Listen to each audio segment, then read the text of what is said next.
Well guys, let's head into Target and check out what's new in the realm of skincare.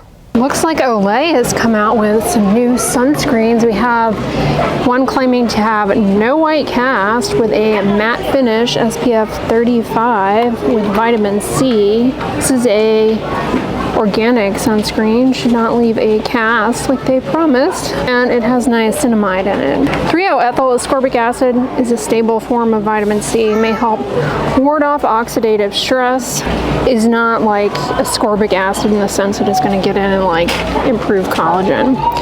Not water resistant. What are they asking? $19.99, not too bad for Olay.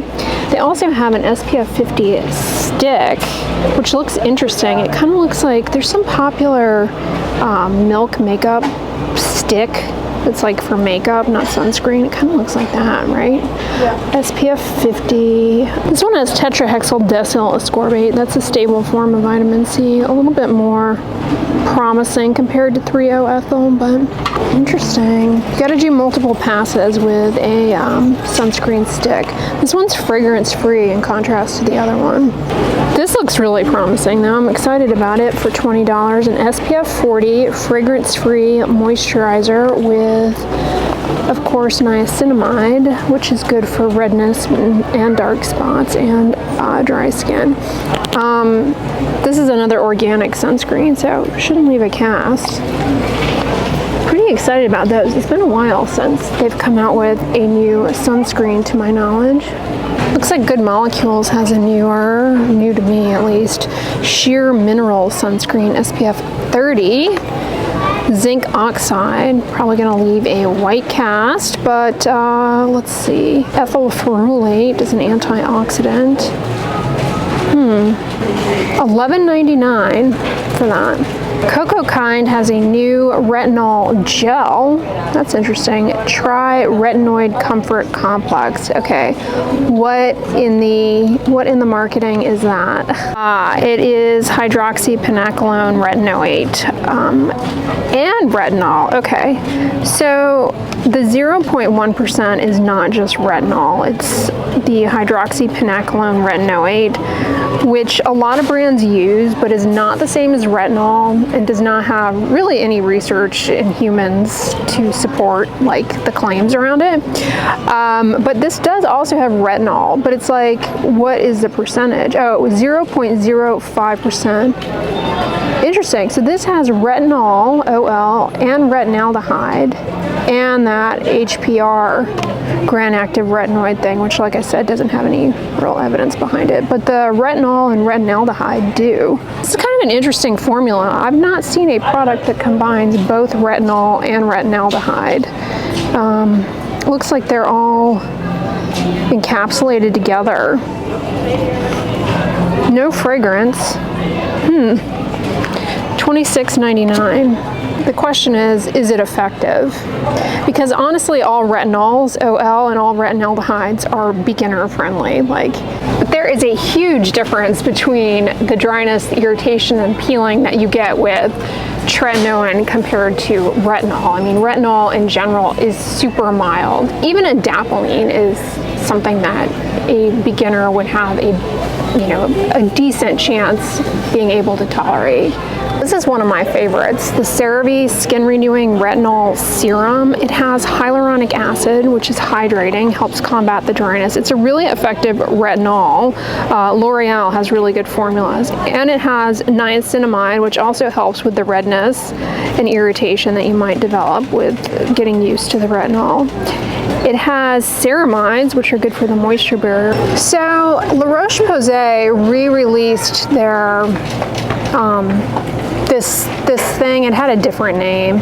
It's a 10% niacinamide serum. Now, niacinamide, like I say in like 99.9% of all of my videos, is really good for dark spots, redness, hyperpigmentation, the moisture barrier, anti-aging, and shows promise for supporting the needs of acne-prone skin, we'll say. But you really only need max 5%. 10% is kind of overboard, and if anything, anything can be more irritating. Looks like they're sold out of it here, but the fragrance in their serums is so strong. Then they have the Mela B3 UV Daily Sunscreen. I've actually tried this. So this is a sunscreen with 5% niacinamide, so that's a reasonable strength. This has fragrance in it, and the fragrance is pretty strong. It's an organic, aka chemical sunscreen. It doesn't leave a cast. It doesn't look too bad on the skin. Then did they re-release their retinol? I feel like the retinol didn't used to be in this red packaging. Like CeraVe, their retinol is good because it's a L'Oreal company. They do really good by their formulas. But again, I can't stand their serums. They're just, the fragrance is just too strong. Like whatever ingredient you're interested in a Laroche Posay serum, just go to CeraVe and use the CeraVe version. I also don't like the consistencies of a lot of the Laroche Posay serums. I'm buying this today because I'm out. This is one of my favorite products from Laroche Posay, the Cicaplast Gel. Use this around the eyes. It's really helpful if your eyelids are prone to irritation, like especially with all the pollen and everything, it protects them. But it's nice and lightweight. It's very hydrating, so you get this plumping, smoothing effect. And I swear my under eye area looks tighter when I use this, so I'm definitely repurchasing it. I don't think $22.99 is too bad for it, given how wonderful it is. And y'all know I'm a huge fan of the Cicaplast Balm as well. I'm just as easily tempted by bright, vibrant packaging as the next person, so I'm not afraid to admit to the fact that I am seriously contemplating buying this right now, even though I don't need another body moisturizer. I just purchased another body moisturizer from Lubriderm. What does this have in it? A shea butter. Now, fig, as a side note, not like fig and fragrances or fig scented stuff, but fig, like if you have a fig tree, be careful because it is one of those plants that if it comes in contact with the skin when you are outside, it can cause a phytophotodermatitis. Similar to lemon and lime, citrus fruits, fig is another one that can do that. Made me think of that. But all that to say, these products that smell like fig or whatever, you don't have to worry about that with these, the plants specifically. Of course, you can become allergic to fragrance, which is what is making this smell like fig, but it's not going to give you phytophotodermatitis. This is new from Soap & Glory, Peaches and Clean Cleansing Milk. I don't mind fragrance if it's not super strong in a wash-off product. The product's going to be rinsed off the skin. This looks interesting. I like these kind of mild, creamy cleansers. This, I wonder if this is kind of like the, what's that brand? Albaline. They have a micellar cleansing milk that I really like. I wonder how this is in comparison. Soap & Glory has this Heal Genius foot cream. I think I've seen this here before. And I'm always looking at the ingredients, hoping to find like urea or salicylic acid or something, and I never find it. I think this is just another scented moisturizer, and gosh darn it, yep, every stinking foot cream has mint in it. I don't understand the love affair with mint in foot creams. Check this out, Bare Republic has a new SPF 100 sunscreen. I'm excited to see new sunscreens. It's been a while. For the longest time, it seems as though the same sunscreens have been here, but this is definitely new. It claims to be a clear screen sunscreen lotion. So it is a chemical sunscreen, aka organic. It shouldn't leave a white cast. It does have fragrance. It also has carrot seed oil. I find that to be a common ingredient in a lot of these sort of sunscreens that are, marketed to the au natural crowd. Interesting. SPF 100 does end up ultimately being better at protecting you from a burn than SPF 50, even though when it goes through testing, the differences are very subtle. The way people apply sunscreen, they tend to under-apply it, so 100 tends to be better to compensate for that, and ultimately seems to be better for reducing the risk of a sunburn. I was hoping to see the Up and Up SPF lip balm, but I don't see it here. However, they have this kids sunscreen stick, which I imagine you could use on the lips instead of the Up and Up one. Well, this is Up and Up, but instead of the lip one is what I was trying to get at. It's water resistant, fragrance free, $8. More expensive in comparison to the lip balm, but definitely worth it. Now this is new. I tried this last year, the Coppertone Every Tone. Great sunscreen for the body, but it does cause the burny eyes. However, it looks like this year they've come out with invisible finish for the face. Hopefully this one will not cause blurry vision and burning, runny eyes. I was hoping that this meant it was tinted, but it's not. Speaking of tinted though, I really like this Eucerin Sensitive Mineral Face SPF 35. It's a dewy finish, but I really like it. It has licorice root extract in it, which is good for redness. It's an antioxidant, also good for hyperpigmentation. It does not have niacinamide in it either, which I'm pointing that out because I know some of you guys are sensitive to niacinamide. The other nice thing about this is that if you are someone whose skin tends to heal with a dark mark, the iron oxides from the tint can help protect against non-UV wavelengths of sunlight that lead to more early onset and more stubborn hyperpigmentation. Looks like Eucerin now has a tinted version of their Age Defense sunscreen, which I have always liked. I need to try this because it's a really, the non-tinted one that they've had for a while has always been great. Now this one is an even better sounding option though in comparison to the Sensitive Mineral Face I just showed you, because this is an organic sunscreen, it's chemical, so it shouldn't have any background chalkiness or white cast. It has hyaluronic acid, which is very hydrating. So this is going to be, something that is a moisturizer. I mean, pretty much all sunscreens are moisturizers except for the sprays, because they're in a cream or a lotion base. Also has sodium ascorbyl phosphate. That is a form of vitamin C that shows promise for people with acne-prone skin. I might have to get this.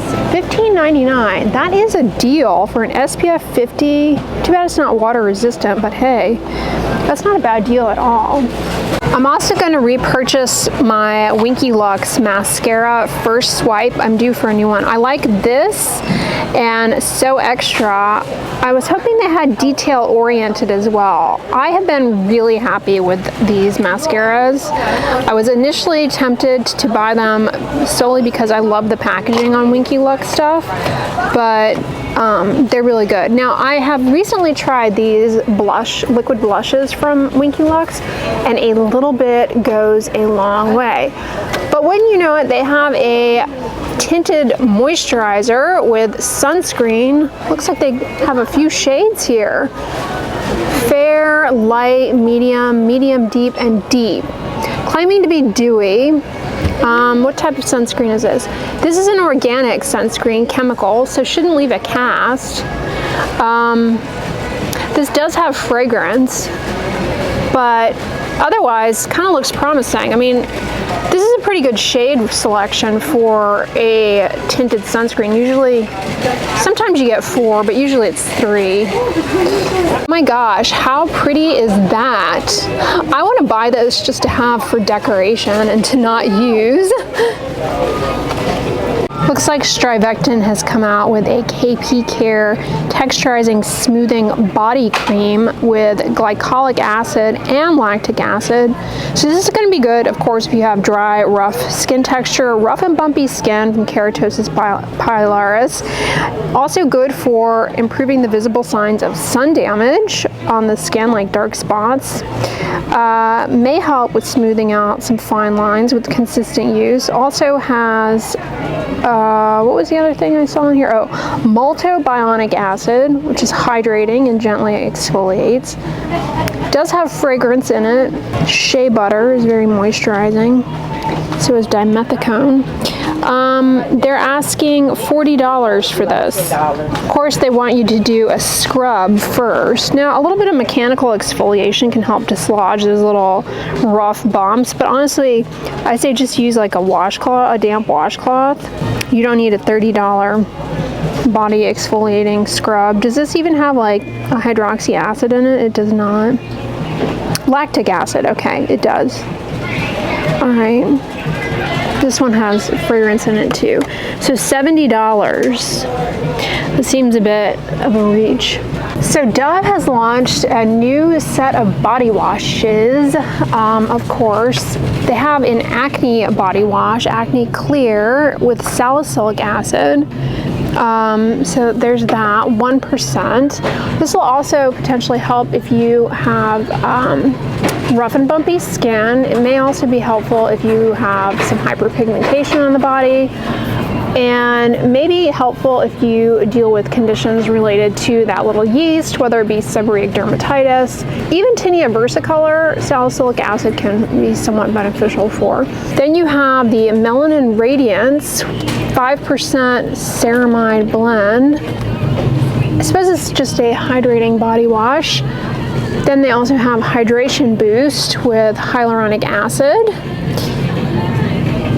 And you also have one with, of course, vitamin C. What type of vitamin C is in this? This one has ascorbic acid, form of vitamin C, that if it actually gets into your skin, may help improve collagen, also fight dark spots, and potentially help with warding off sun damage. I do question how likely it is to get in your skin in a body wash formulation, but hey, it is possible for active ingredients to be deposited on the skin in a body wash. However, we all know ascorbic acid is challenging to get into the skin at baseline, so that's why I'm more skeptical. These are also new from Dove, these plant milk cleansing bars. Coconut milk, sugar, and lychee. Sounds nice. Does this have anything of interest in it other than coconut oil is very moisturizing. Otherwise, I don't see much of interest there. I think it's nice to have a cleansing bar. And Dove beauty bars are really good. I personally, from Dove, I prefer their original beauty bar. They have a fragrance-free one. Here it is, the Sensitive Skin. That's the one I recommend. But you know, they're always trying to one-up themselves, and so they're going to come out with different versions of cleansing bars. Dove is like one of the originals to come out with a Syndet bar, which is not a true soap, synthetic detergent bar. Much milder, doesn't disrupt the acid mantle like a harsh true soap like Ivory soap, for example. Yeah, they were like one of the first, I want to say. And that's kind of how they got the reputation with eczema, but honestly, they are not like the most eczema friendly brand out there. In my opinion, really where they are shining these days is in their shampoos and conditioners. I am actually using one of their newer shampoos I purchased from Walmart, and I'm rather liking it. Let's go over to the shampoo section and I'll show you which one it is. They have it here. Yeah, it's this new Scalp Plus Hair Therapy line. When I was at the AAD, they actually gifted me this Fullness Restore thing. I have not used it, but I saw this was an Ibotta deal. Ibotta is a rebate app I use. So I went ahead and got the hydrating shampoo and conditioner, and so far I'm really liking them. Very nice scent, easy to rinse out. Yeah, these are really good, which doesn't surprise me because like I said, I really feel as though Dove shines with their hair care products. Like this is one of my favorite dandruff shampoos. It has zinc pyrithione in it. Really good. It's not drying in my experience. Well, Target does not disappoint yet again. They had some really good finds in there. Let me know in the comments if you have seen that new Cocoa Kind combo with both retinol and retinaldehyde. That is the first product like that I have seen. Honestly, I don't think I've ever seen the combination, a product with both retinol and retinaldehyde combined into one formula. Interesting. Yeah, excited to see some new sunscreens because I always like to see new innovation in that realm. I hope you guys enjoyed this video. If so, on the end slate is going to be my last Target shop with me from last month. Check that one out because there's still a lot of great finds that I covered in that video that you can still get there. So make sure you watch that one next. But if you like this video, give it a thumbs up, share with your friends, and as always, don't forget, sunscreen and subscribe. I'll talk to you guys tomorrow. Bye!